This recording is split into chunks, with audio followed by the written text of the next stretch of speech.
wander far from me. I wanna feel you in my arms again, and you come to me.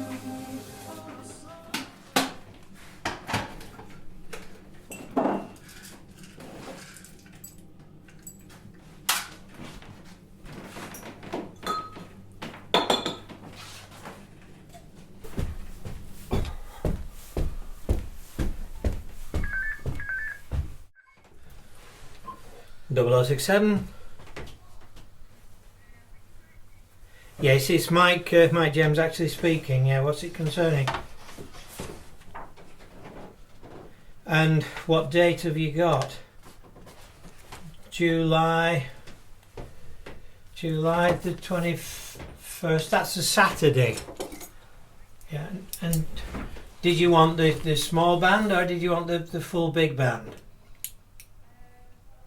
Great, so you want us to play some swing music and some up-to-date dance music. That's great, that's ideal. And what did you say the budget was? Oh, well, I'm afraid, to be honest, I can't go to Aberdeen for that sort of money. In fact, that wouldn't even, if we couldn't even afford the small band for that. Well, we have done radio and television, and I've done 2 major films. We're regularly on the QE2, so I think what brought your best bet is to see whether you can improve the budget a little more. I can take my small band, the 10-piece band, for the money that you've suggested, but if you want the 18-piece orchestra, I'm afraid you're going to have to. Yeah, okay. We'll see if we can get us a little bit more money, and then come back to us.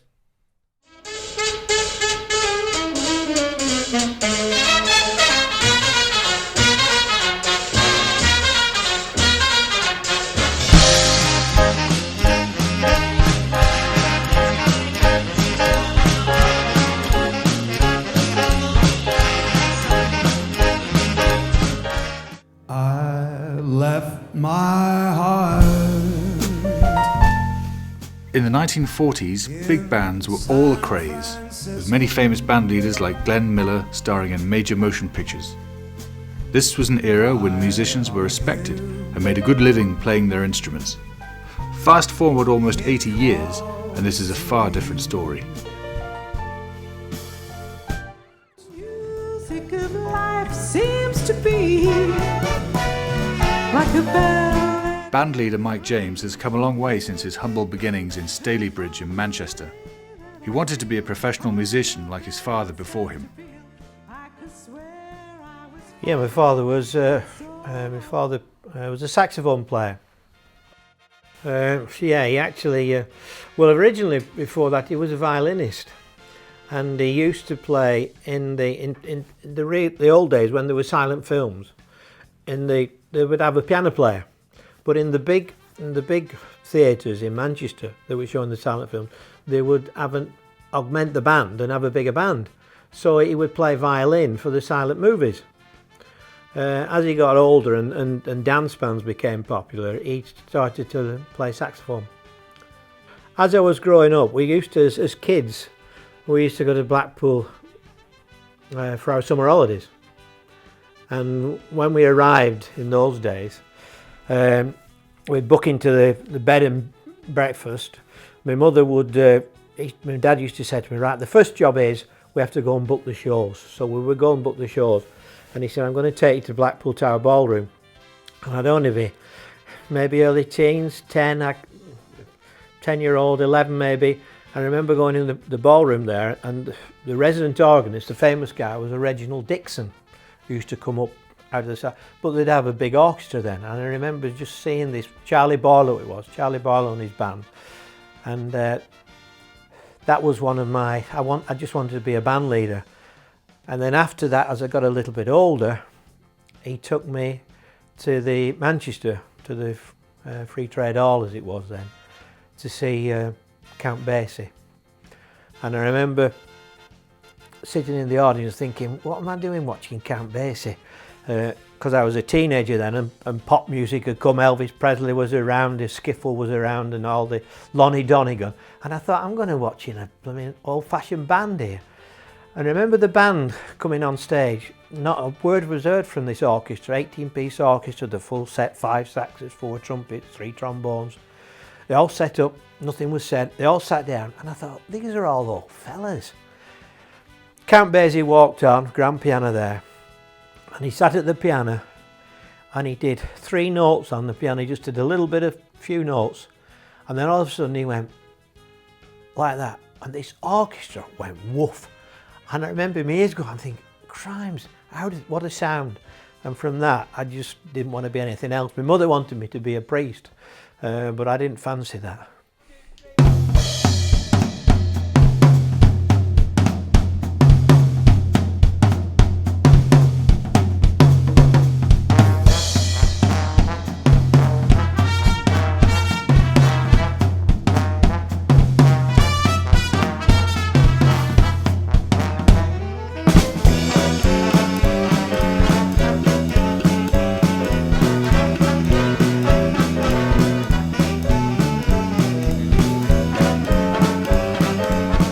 The urge to become a band leader was so strong that after a while, young Mike started playing piano in a band with his dad. Yeah, we played. My dad played sax. I've got some photos of my dad playing. Yeah, so we did a few years. I said from being 14 until probably 18. We were quite well known. We used to go out as the Cliftons, which was, I said, the drummer, and my dad playing violin and sax, and me on the old steam piano. So in them days, we used to go on the bus. I used to have a music bag, and my dad had his sax and his violin, and we'd go to the gig on the bus. That's all the gear we had, and we'd play the piano that was upstairs, because everybody had a piano. All the functions had a piano, and you go on the steam piano there and just play it, and some would be good pianos, some would be bad. And we did that for quite a few years. And so we got all the local mayoral balls, and I said we had a bass player then, which was quite modern. I said we wanted a bass player. But before that, we had a string bass. And I remember going to a place called Denton, and the string bass player had no transport, so we arranged to pick him up. So we went to the gig. The job was upstairs, and we strapped the bass. We used to strap the bass to the roof of the car. I'd got a car by then, a little Ford Angler, I think it was. We strapped me and my dad went inside with the bass player, went upstairs, did the gig, and of course we've not been paid by now. So I said, listen, I'll go and sort the money out. Fred, who was the name of the bass player, you go down, strap your bass to the car, and I'll be down in a minute. Took me ages to get the money paid. Went downstairs with my dad, he packed his sax up, and when we got down, the car's there, but there's no Fred with the bass. And I said, well, where the hell's Fred? Anyway, Fred comes out, he said, are you ready? I said, wait a minute, Fred. I said, there's my car. I said, where's your bass? He said, oh, it's over there. And he strapped it to the wrong car. And I said, but that's a white car, I've got a blue Ford Angler. What's the difference? He said, oh, I'm not very good with cars. He said, but I realised there was a St. Christopher in the window. Because in them days, everybody used to have a St. Christopher to keep them safe. Being a Catholic family, my mother always insisted. And he strapped it to the wrong blooming car.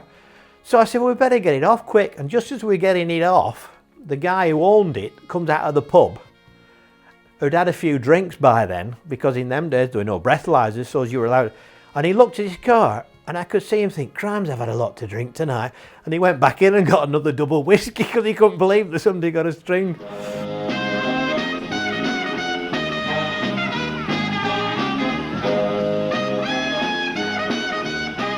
We started working for Pontins. I'd just got married at the time. I was actually going out with Jill then. We weren't quite married when we first found our first with local musicians. With Mike's dad nearing retirement, he decided to increase the size of the band, but with that came responsibilities, not only to the musicians, but also to Jill, his future wife. Now we're up to 3 brass and 3 rhythm. I was on keyboards at the time. I was playing keyboards at the time then. With Pontins and Butlins the place to holiday, Many major big bands would have resident slots at some of Britain's largest holiday parks. Having to perform almost every night throughout the summer season, the commitment and effort would often mean the make or break of these bands. And we were doing semi-pro, and we started working for Pontins. I got a job. Now, Pontins was quite a prestigious company to work for. I think they had probably about 20 camps in those days, and each camp, as they were called, holiday centres they're called now, had at least one big band. And all the professional bands, Bob Miller, Eric Winston, Joe Loss, were all working for the Pontins or the Buttling circuit. And Ivy Benson was the band I used to relieve, which was an all-girl band. Older people will remember that Ivy Benson had one or two big hits. Eric Delaney was another band that was working. These were all recording bands and had all had top 10 records, Pontins included, but they would have a night off. So they used to have a relief band. So as I got a day job, I was managing the co-op in Hyde at the time. I was a manager. And we used to do a relief for Pontins, and one night we would do Prestatyn, one night we would do Morecambe, one night we'd do Southport. So each week we'd do a relief for one of the bands. Now, I used to leave home at 8 o'clock in the morning. Jill would drop me off to work in Hyde, which was about 8:30. She'd start work at 9. She'd drive back, pick me up at 5 o'clock. We'd drive then to Morecambe, get to Morecambe for 7 o'clock, get changed, go on stage, do 8 till 12 at the stage, drive back home, get back home 2:30, and then we do the same thing the next day, get up at 8. And this went on for a few years. Mike eventually started auditioning for cruise ship jobs, but through loyalty to his musicians, disaster struck. I did an audition for a London agent, was called Gary Brown. Now, Gary Brown was a very big agent in those days. And we went down to London, auditioned for a cruise job, and it was for a 6 months contract starting January, second week in January. We handed our notice in at work. There was one of us was a music teacher, one was a plumber, I forget what, the decorator, I can't remember. I handed my notice in to finish on the end of the year, after Christmas. And just at the beginning of December, the phone rings, and it's Gary Brown. He said, I'm sorry, Mike, he said, but we still want the band. He said, but the budget, they've been cut with the ship, so instead of taking an 8-piece band, we want you to take a 6-piece band. He said, you're going to have to lose the trombone player and the guitarist. The trombone player had finished work, the guitarist had finished his job, he was a teacher, both had got families. And I said, listen Gary, I said, did you like the band? He said, oh, I thought the band were great. I said, well then, and this shows how naive I was, I said, right Gary, either you take the full band and we're not going at all. And he said, sorry Mike, you're not going at all, and put the phone down. So suddenly, from having a full-time day job and working 6 nights for Pontins, I finished up with no work whatsoever, because I wouldn't drop the 2 musicians. I felt a loyalty to the 2 guys. After the summer season of 1981, when the band had stopped working, came a lucky break for the Mike James Big Band. And they'd had problems with the band on board, and Gary Brown, who one of the agent that had seen the band, rang up and said that he needed a band for the Christmas period. Just 6 weeks to help out, and they wanted a band to start more or less immediately. And I said, when have I got to go? And I had to go the first week in December. And I said, well, I'd love to do the job, Gary. I said, but my wife is pregnant with our first son. Well, our first child, as it were. I didn't know it was a son then. First child. And he said, well, when's the baby due? I said, well, he's due the end of January, beginning of Feb. Oh, he said, oh, don't worry about that. He said, I just want you for the month, from mid-December until middle of January. So to have the band on board the ship on the QE2, which was the most prestigious ship in the world, was going to take the band up another few more steps. The bands that were on were recording orchestras, Bob Miller, Ray McVeigh, Joe Loss. These were all names of the day, all doing work for the BBC, recording and doing TV. And for me to get mentioned in those names was a prestigious job. This one's called Lady is Trap.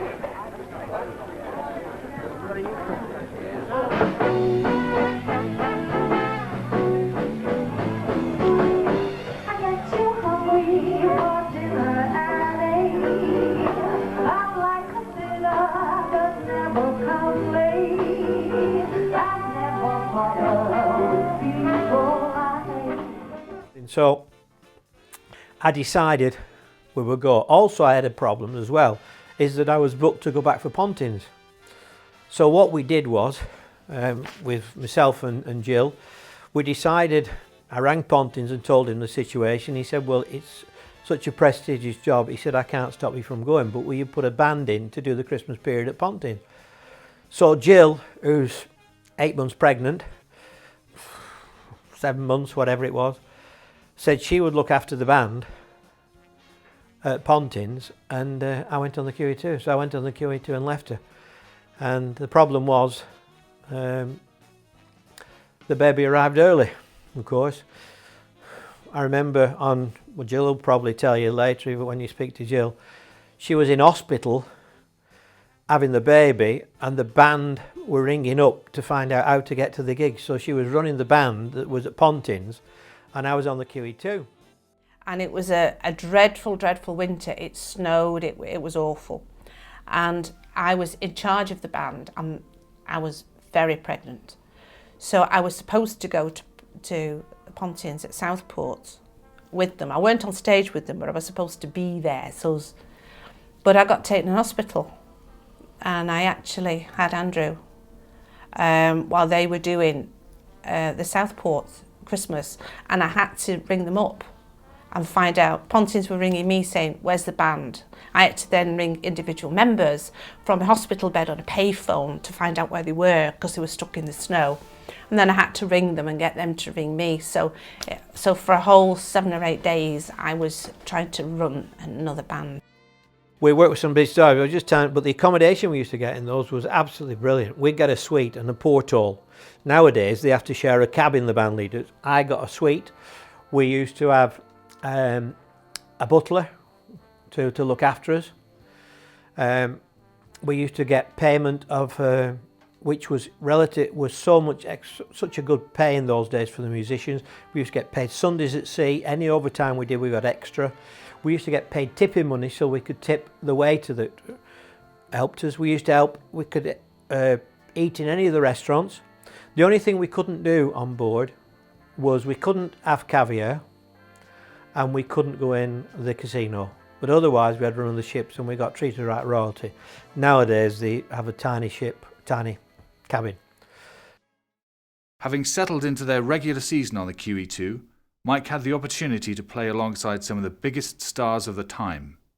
As regards acts that we booked, that we played with, as I say, it was the most prestigious ship in the world. And the budget for entertainment was so big. They used to fly acts in from all over the world. Bob Hope, worked with Bob Hope, Vic Damone, Billy Eckstein, Vera Lynn, George Shearing, the number of acts, Petula Clark, I don't know if I said that, Bill Cosby, which was one of the biggest names. He was the highest paid comedian back in the 80s, Bill Cosby we worked with. And then there'd also other acts that we used to play. So the acts were, I could go on forever about the acts that we did on board ship. Guy Mitchell, who was extremely big star, she wears red feathers, 1950s superstar. We had to play for him. We did a rehearsal, one show, and he said, right, Mike, and he said, we did right through all his music, and he said, right, you're MDing, and he said, where will you be stood? I said, well, you'll be there in the centre stage there, I'll be at the side of you there, just behind you. He said, right, will you do us a favour? He said, all my music's got the words written on as well as the score. I said, yeah. He said, will you tell me which verse is coming next? And I thought, and I just laughed at him and joked and thought this was a gag. When we got on stage, he did his first verse. After he'd done his first verse, started singing, he turned around to me, he said, what's we saying? He couldn't remember any of his words. He'd been singing these stars, top #1 star, and he just had a memory like a sieve. And I had to prompt him all the way through.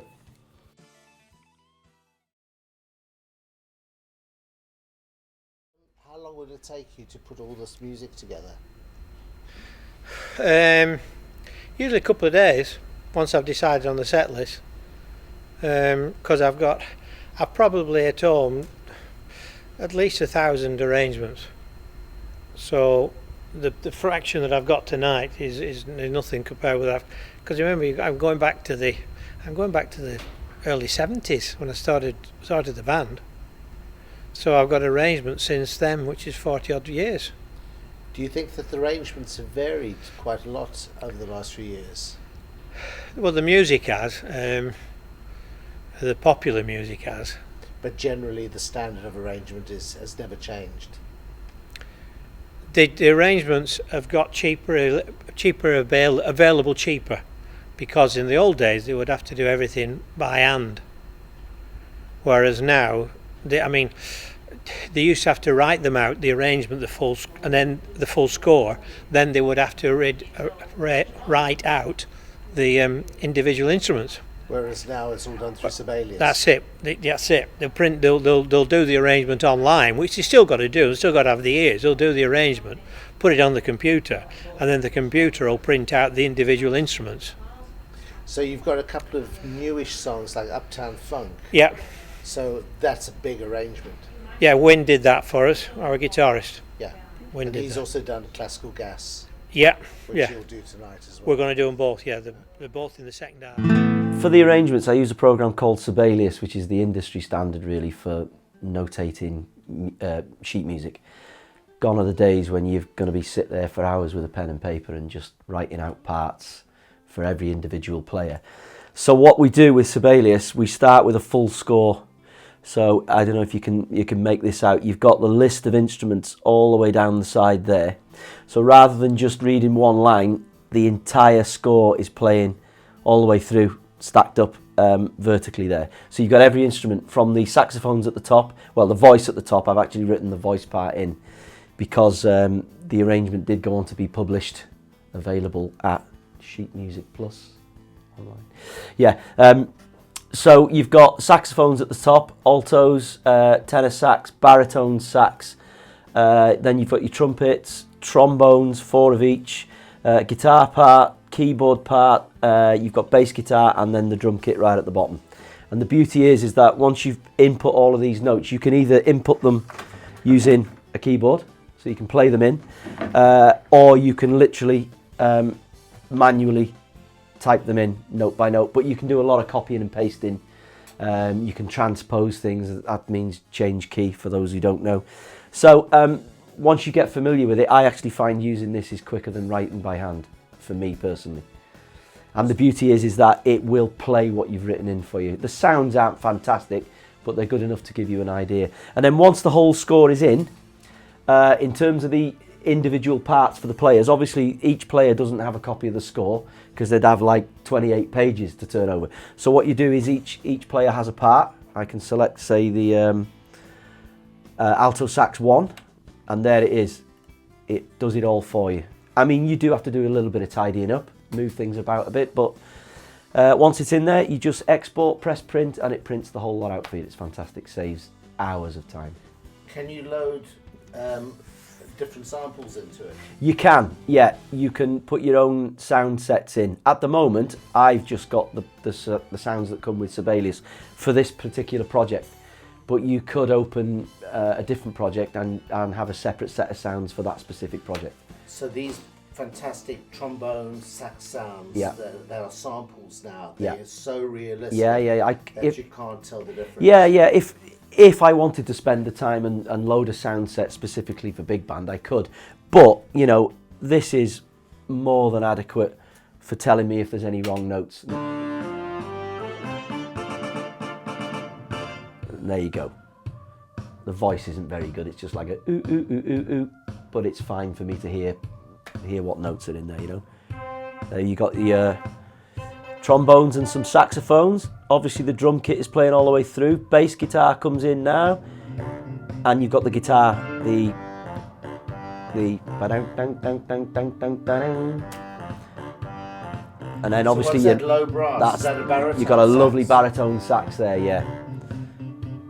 Trumpet stabs, bum bum bum, and I've actually written in for the trumpets, because they're not playing anything, to do the oohs, yeah, just adds a bit of fun to the arrangement, you know. And then you've got the bit coming up that everyone knows, on the brass. So you can hear if there's any wrong notes in there. It sounds like the record. Yeah. Oh yeah. Well, I mean, I painstakingly listen to the original and copy exactly what I hear on the recording. And then obviously you got to have a little play with various instruments. You know, obviously on the record, I think you've got trombones and trumpets. I don't think there's any saxes on the original recording. There might be. But you've got to take that into consideration, you know. So can you strip this down into a smaller band? Yeah, absolutely. I mean, this version is for a full big band, which Mike, obviously there isn't always the budget to have a full big band. I'm sure you've spoken to Mike about it. It all depends on how much money the client's got. So yeah, this arrangement will still work. You know, you don't always have a baritone saxophone. That's a bit of a luxury. So it'll work with 2 saxes, 2 trumpets, 1 trombone even. You know, obviously you've got to have your drums, your bass, guitar, all right, doesn't always have to be there. There's a keyboard part in there as well. So yeah, it'll work with 8 or 10 piece quite well. Yeah. I gotta kiss myself, I'm so pretty. I'm too hot. How the police and the fireman, I'm too hot. Make a dragon wanna retire, man, I'm too hot. Oh, say my name, you know who I am, too hot. I'm a bad about that money, break it down. Girls hit you, hallelujah. Girls hit you, hallelujah. Girls hit you, hallelujah. Cause Uptown Funk gonna give it to you. Cause Uptown Funk gonna give it to you. Cause Uptown Funk gonna give it to you. Saturday night and we in the spot. Don't believe me, just watch now.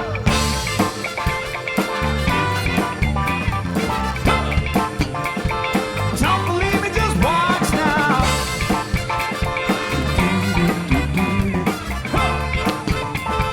Don't believe me, just watch. Don't believe me, just watch. Don't believe me, just watch. Don't believe me, just watch now. Hey, hey, hey, stop. Wait a minute. They used to change the band round quite regularly in those days. So I would do the winter season. Joe Loss would come on for the World Cruise, and they would have other. Now, one of the other resident bands on them was a guy called Mick Curry, and Mick. So we had 2 big bands, we had 2 9-piece bands on at a time. But things have changed nowadays. The bands are much smaller, but they don't employ band leaders. The theory being that that they don't have to pay the money. They can get the bands cheaper. They can get a musician to come in from anywhere at the last minute. So now all they have is a set of musicians, and the piano player gets a couple of quid extra to run the band. Whereas in my days, it was a band leader. Financially, it's very, very difficult. The only way you can sustain a big band profitably is probably like Jules Holland, who's on the TV regular, and when he takes the band out, he can demand the money, which is thousands of pounds, because you've got to remember, to take a musician, 18 musicians, and take them from one end of the country for one night, you're into a lot of money. Petrol alone is a fortune. I've done 1 or 2 special ones at Blackpool Tower. I did the 25-piece for the Jubilee, Queen's Jubilee. I put a 20 with a string section, but it's just, the amount of money is just incredible. So what I find interesting about this show is that you're the singer Yeah. and you're also the sound man. Cost effective, I think it's called. Right. Yeah, yeah. So you brought a big PA with you. Yeah, And brought all the stuff. and the lights and Yeah, lights, so monitors, So microphones. how do you control it? Well, it's recently it's been revolutionised by digital desks, and it means you can have you can use an iPad, which controls the desk remotely over a private internet connection. So everything that the iPad does, it mimics it on the desk. So I can wander out front during the show if I'm not involved in the song and make adjustments just with that. Simple as that, really. So you can actually go out during Yeah. the show and... Everything the desk does, this will do as well. So I did notice while I was by the desk and you were at the front that the sliders were moving up and down. Yeah, it absolutely, everything I do on here is mimicked on there. Wow, so the that's faders will incredible. move. Yeah, it's made life very easy. Well, that's what I was going to say. Surely being a sound man and a singer, it would be very pressured, but this makes your life a lot easier. Yeah, absolutely. You know, you can just, there's no cables to tie you down. You just literally walk out, walk amongst the crowd, the audience, and just make adjustments. Nobody's any the wiser. Fantastic. Thanks a lot for that. No problem. The Mike James Sound was soon one of the leading big bands of the era, playing some of the most prestigious venues and cruises. Therefore, it wouldn't be long until Hollywood came calling. Well, I've done quite a few good ones. I mean, I've flew out to the Middle East for a week and didn't even play because they forgot we were coming and paid all expenses. A couple of years ago, I flew out to Greece to play for the royal family and the Houses of Parliament. I did a one-nighter for them on New Year's Eve. But probably the best gig of the lot was being asked to perform in a major Hollywood film, which was at Pinewood Studios back in the 90s. The cast was brilliant. Michael Douglas, Melanie Griffiths, Liam Neeson, Sir John Gielgud, to name just a few of them. And it was a war film called Shining Through, and they booked the band to play one of the main scenes was the ballroom scene, and we had to play the song I'll Be Seeing You. In all the old familiar places. 6 months into the war, Europe still belonged to Hitler. And so that was probably the best job. That's great. I don't know what you want to say anything about the situation. No. About me being sued and having to remortgage my house 3 times. No, I should have finished. If I'd have finished before I did that, we'd have been all right financially. I could have retired on a pension. Yeah. But because we've had to put money in, and you don't make money now. After this, despite Mike's reluctance, we wanted to find out a little more and managed to catch up with him at a later date to ask him what had happened. Over the years, obviously, a lot of stress running a massive band like this. A lot of people need to be paid, and you're putting on these fantastic shows. What is the most testing thing that's ever happened to you? Well, I suppose there's been a couple, Gordon, but probably the most financially the biggest one was when we arranged to do a tribute to legendary band leader, one of the biggest selling bands in the world in the 70s, 80s, and we decided to do a tribute to him. And just in England, we weren't going abroad, we weren't going to Germany where he comes from or anywhere, just England. And we booked all the venues, 50 venues, big venues, national theatres, arenas, all booked. 18-piece brass with a string section bringing it up to 24 players, all booked, all contracted. We got the first job was near home, was in Southport at the theatre there, which is a 3,000 seater, a big theatre. And on the Wednesday we got a writ from Price Waterhouse, I think the company was, solicitors from London, to say that if I performed the night he would sue me. I contacted my solicitor, and they said that legally I was doing nothing wrong, but because he'd so much money he would keep suing me until I till I ran out of money. Anyway, I got a solicitor on it. It cost me thousands to get a solicitor to try and fight it. I eventually thought, well, the first thing was the show on Southport on the Saturday, and I rang them, and they said it was so near to the event, to the play date. It was Saturday, and they got a full house. I would have to pay the money for a 90% capacity, which it was so successful. I would have to pay that all that money myself. I managed to find his management, and I managed to find a trumpet player, an English trumpet player called Derek Watkins. And I rang his wife, and she said, well, he's actually over in Germany now with Hans. That's his real name, Hans. He's not called he's called Hans. He's there with him. Ring him, Derek, on his mobile. So I rang Derek on his mobile, and he said, yeah, we're on the coach going to another event. Anyway, he put his personal assistant on, and all I got was, we'll see you in court. So I had to cancel the band. I had to pay the band off. I had to pay the theatres off, and I had to. Well, we nearly lost our house, and I had to remortgage my house. So I think that's probably the worst one. I've had a couple in the years, but that's the worst one. Yet you still keep going. Yeah, sometimes I wonder, like tonight, where we've come to do this job here at Grange over Sands, and band all fixed. 2 o'clock, the sax player rings to say that she's been taken ill the night before, fainted. She's had to go into hospital. She had appendicitis. They've operated on her, and she'd just come out the operator and ring me. She couldn't do it, so I had to try and get a sax player to be here within a couple of hours. Luckily, I did. I got somebody that's a good player, and but it's all the stress.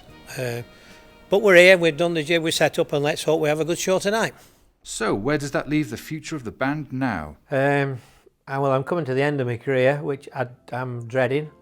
I'm going to be a big age in a couple of weeks. I just want to try. What I want to do is, if I can carry on playing and not let the standard drop. One of the hardest things is putting a band together for a night and not being well rehearsed, and that is my biggest fear.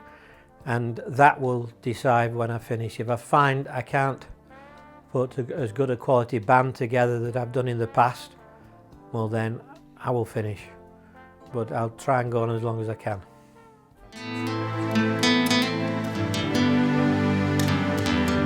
With the number of people going out to see big bands dwindling, it's probably only a matter of time before we lose this form of entertainment altogether.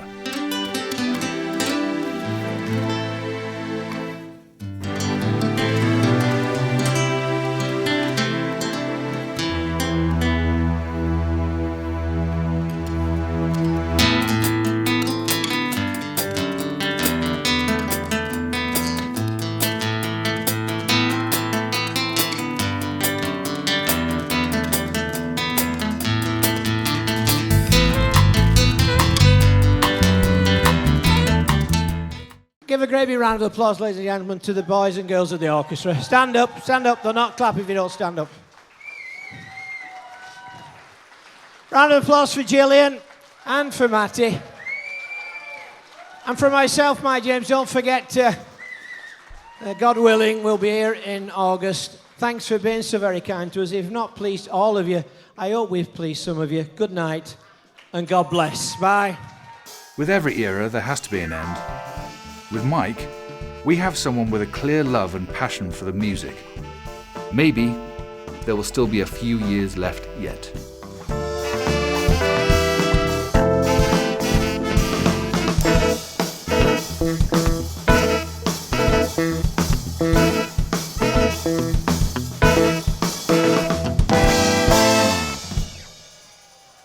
I always wanted the band in the tower, big band in the tower. I got it, put the band together, and the directors of, I think it wasn't Parnell, it was Michael Grade, I think. They all came up from London to see this new band that was going to make the tower big again. And the first night, I set up, played a fanfare that we still play now, and I walked down the steps, packed, all the directors in the corner, come up from London, and the agent that had booked me. And I walked down, and as I'm coming, somebody handed me this piece of paper. And I usually read pieces of paper requests first, but I didn't, and I just saw "Oh, birthday." will you wish this gentleman happy birthday? So, and I read his name, and he says, Al O'Call. And that was the first word I said on the front of Blackpool Tower, and I said it again. I said, Al O'Call. And I could see Michael Grady come all the way up from London going, because this was the band. That was the first thing I said at Blackpool Tower. Jill were kicking me, saying, "Oh, don't say that, don't." And I didn't. I read it 4 times out loud, and I said, "No, go on, I'll find you." And I said it at least 3 times. Then I suddenly realised what it was, and I saw Eric Delaney. It was an old big band leader who'd lost the job. He'd been there, and he was in the corner, and laughing. And he'd set me up. He'd done it. Because he'd been there for 6 years, and they decided they wanted a different band, and I got it, so to get my own back. And that was the first thing, and I remember the agent, and he said, "Oh, don't do that on me again."